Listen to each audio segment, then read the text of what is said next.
Hello. হ্যাঁ ভাই, আমি শুনেছি সব। খুবই দুঃখজনক ঘটনা। এরা তো সবাইকেই মেরে দিচ্ছে, যা ইচ্ছে তাই করছে। জঘন্যতম একটা রাজত্ব চলছে। আমি তোমাকে এটুকু বলতে চাই, তোমাদের পরিবারের পাশে আমরা ছিলাম, আছি, থাকবো। এবার বাবা তো চলে গেল, এবার যে জন্য চলে গেল সেই জিনিসগুলো যদি ঠিক হয় তাহলে আবার কি আছে আবার। হ্যাঁ, ভিডিও হয়েছে। হ্যাঁ, ভিডিও করেছি। আমার ফোনটা অ্যাকচুয়ালি জানেন তো দিদি, আমার ফোনটা না ওরা নিয়ে নিয়েছিল। ফোনটা নিয়ে আমার ফোনটা এখনো পাচ্ছি না। ফোনের মধ্যে অনেক ভিডিও এবং অনেক অডিও তুমি প্রুফ। এক কাজ করো, ফোনটা যে নিয়ে নিয়েছে হ্যাঁ আর তোমরা যে কমপ্লেন করেছো, হ্যাঁ সেই দুটো কপি যারা গেছে তাদের হাতে দিয়ে দাও, বলো আমাকে পৌঁছাতে। হ্যাঁ। আর কালকে অ্যাকচুয়ালি কালকে রাতের বেলাতে ওই কিছু ম্যাম অ্যাকচুয়ালি অঞ্জলি ম্যাম এবং আমাদের যে বাঁকুড়ার যে এসপি সাহেব আছে উনি ফোন করেছিলেন। ওনার কাছে আমি বলেছি অলরেডি। উনি আমার ফোনের আইএমএম নাম্বারটা আর আমার নাম্বারটা নিয়ে গেছে। ওনার বলে আমি ট্যাগ করে আমরা দেখছি। আর তাছাড়া আমি ওনাকে হ্যাঁ, তাহলে তোমার ফোন নাম্বার, তোমার ফোন নাম্বার সব তুলে হ্যাঁ তুমি তারপর হাতটা সরো তো মল্লিকদা। হ্যাঁ পুলিশে তোমার ঠকিয়ে নিয়ে গেছে বাবাকে মারার সময়। হ্যাঁ এইসবগুলো কিন্তু এফআইআর লিখতে হবে। তুমি হ্যাঁ একটা কাজ করো, সব কাগজপত্র তুলে, হ্যাঁ সার্টিফাইড কপি তুলে, পোস্টমর্টম রিপোর্ট তুলে হ্যাঁ। তুমি আমার এখানে চলে এসো। আচ্ছা আচ্ছা। ওখানে কে আছে? সুখের মিত্রা আছে। হ্যাঁ দিদি আর রয়েছে। হ্যাঁ, তুমি একদম ওদের কাগজপত্র সব নিয়ে ওকে নিয়ে আমার কাছে কালকে বিকেলে চলে এসো। কাল বা পরশু। আমার মনে হয় এখনো পোস্টমর্টম দেরি আছে, একটু রিপোর্ট পেলে যাবে। ফোন দেখা ঢুকে দিয়েছে। দেয়নি। রিপোর্ট এফআইআর কপি হ্যাঁ সবকিছু পেলে 3-4 দিনের মধ্যে আমার কাছে চলে এসো। ঠিক আছে। আর দিদি আপনাকে অনেক অনেক ধন্যবাদ যে আপনি যে ফোন করেছেন, এটা বিশাল বড় ব্যাপার দিদি। অনেক অনেক ধন্যবাদ। নারী বাবু, নারী বাবু, এই বিপদে আমরা যদি না থাকি কে থাকবে? তোমরা তো আমাদের পরিবার। ঠিক আছে। আপনি কিন্তু আপনি কিন্তু আপনি আপনার নিজের খেয়াল রাখবেন, হ্যাঁ দিদি। আমি খেয়াল রাখবো বাবু, কিন্তু তুমি বলবে। হ্যাঁ হ্যাঁ, একদম একদম। আর এই সুখের মিত্রকে পাঠিয়েছি, হ্যাঁ ওর সাথে সবসময় যোগাযোগ করবে। আচ্ছা ঠিক আছে। আর সুখেরকে বলো দোলা সেনের নাম্বারটা তোমায় দিয়ে দিতে। আচ্ছা ঠিক আছে। ঠিক দোলা দিদি। সেন আমার রাজ্যসভার এমপি আছে, কোনো প্রবলেম হলে বলবে। আচ্ছা ঠিক আছে। ওকে বাবু। ঠিক আছে। বন্দ্যোপাধ্যায় নির্দেশে এসেছিলেন, কি বললেন এবং মমতা বন্দ্যোপাধ্যায়ের সাথে কথা বলা? আপনাদের সামনে সমস্ত কথা হলো। দিদি আপনারা দেখেছেন যে আজ নয়, তিনি পশ্চিমবঙ্গে আজকে দীর্ঘ কয়েক দশক ধরে অত্যাচারিত, বঞ্চিত, নিপীড়িত মানুষ যখনই কোনো বিপদে পড়েছেন তাদের পাশে দাঁড়িয়েছেন। এই যে বাঁকুড়ার ইন্দাসের বুকে যে ঘটনা ঘটেছে, এটা কত কি মর্মান্তিক এবং কত পাশবিক আপনারা দেখলেন। একটা অসহায় পরিবারকে কিভাবে পথে বসাতে হয় বিজেপি সরকারে আসার পরই, সেটাই প্রমাণ করতে তারা বারে বারে ব্যস্ত। তো দিদি বললেন আমরা পাশে আছি এই পরিবারে, যে কোনো প্রয়োজনে আইনি সহায়তা তিনি থাকবেন এবং আমরাও সর্বতভাবে এই পরিবারের পাশে থাকবো। মমতা বন্দ্যোপাধ্যায়ের সঙ্গে কথা হলো? মমতা বন্দ্যোপাধ্যায় কি বললেন? তারা আরো কিছু কথা হলো? হ্যাঁ, মমতা বন্দ্যোপাধ্যায়ের সাথে কি কথা হলো তোমার? যা কথা হলো সবার সামনেই তো কথা হলো, সবাই তো শুনলো, ব্যাপারটা অনেকজন শুনলো। এবার ওনার সহানুভূতি তো আমার সাথে, যেহেতু দেখুন যারা সত্যের সাথে আছে তারাই আমার সাথে কন্ট্যাক্ট করছে, ঠিক আছে। যারা চাইছে যে আমাদের দেশের এডুকেশন সিস্টেম ঠিক হোক, আর ঠিক হোক, তারাই পাশে আছে। আই থিঙ্ক আমি জানি না কি হচ্ছে, আমারও একটু মেন্টাল প্রেশার আছে, আমি ঠিকভাবে আইডেন্টিফাই করতে পারছি না কার কি মেন্টালিটি হিসাব করছে আর করছে।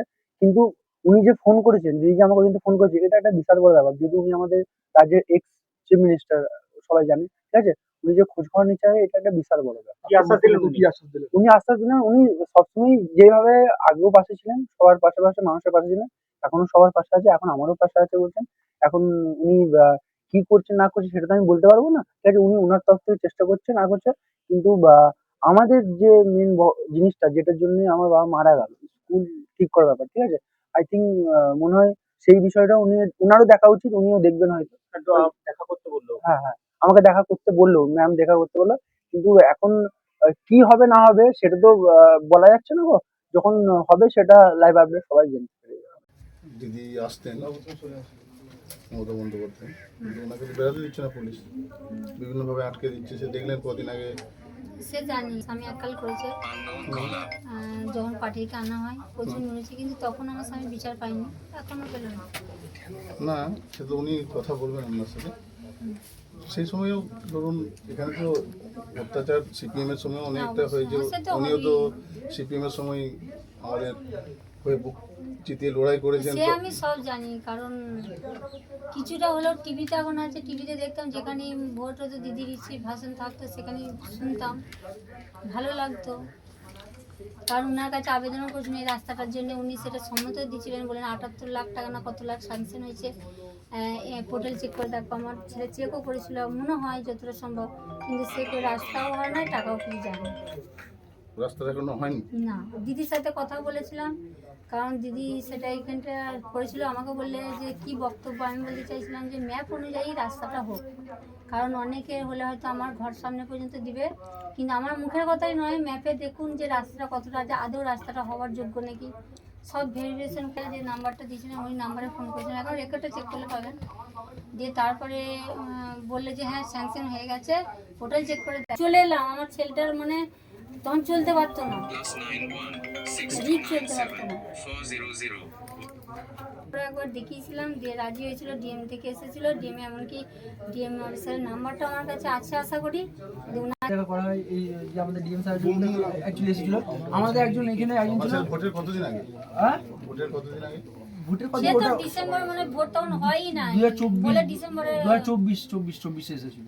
24 যখন ওই নভেম্বর ডিসেম্বরের দিকে এসেছিল ওরা, 24-এর দিকে। আর তার আগেও দিদিকে বলা অনেক আগে বলা হয়, ঠিক আছে। তারপর তো 2024 থেকে এখনো পর্যন্ত কোনো কিছু এটার ব্যবস্থা কোনো কিছু করা হয়নি এখন পর্যন্ত। মানে কি এখানেই হয়েছিল ঘটনাটা? এই তো আমার বাড়ির সামনে বাড়ির সামনে। দিদি বললেন যে এই পরিবারের পাশে উনি আছেন এবং সারা বাংলা জুড়ে যেভাবে তাণ্ডব চলছে, বিজেপি যেভাবে সমস্ত পরিবারের উপর আক্রমণ হানিয়ে আনছে, একধারে ধরুন উন্নয়ন তো স্তব্ধ, আর অপরদিকে তৃণমূল কংগ্রেস যারা করে এসছে বা সাধারণ মানুষ তাদের উপর আজকে নির্যাতন নেমে আসছে, তার পরিণতি এরকম একটা মর্মান্তিক মৃত্যু। সেই মৃত্যু তিনি পরিবারের পাশে আছেন, আগামী দিনে থাকবেন যে কোনো প্রয়োজনে। এবং ওনার ছেলের সাথে কথা হলো, ছেলেকে উনি যেতে বললেন, ছেলে যাবে, ওনার সাথে কথা বলবো। হ্যাঁ, টেলিফোনে কথা হলে হ্যাঁ, টেলিফোনে কথা বলবো। আপনারা পাশে আছেন? অবশ্যই আমরা সর্বতভাবে পাশে আছি, আগেও ছিলাম এবং আগামী দিনেও থাকবো। মমতা ব্যানার্জি তো আশ্বাস দিলেন। হ্যাঁ, দিদি তো বললেন, আমরা তো জানেন দিদির তো এটা আজকের নয়, আমরা ছোট থেকে দেখে আসছি যেখানেই অত্যাচার হয়েছে দিদি ছুটে গেছেন। আজকেও হয়তো আসতেন, কিন্তু এই সরকারের পুলিশ আরো ভালো ভালো খবর দেখতে সাবস্ক্রাইব করুন আপনার নাম কি বলে আছে? ইউটিউব চ্যানেল জয়েন করুন। বাংলা হান্টের আরো খবর দেখতে নজর রাখুন। বাংলা খবর মানেই বাংলা হান্ট।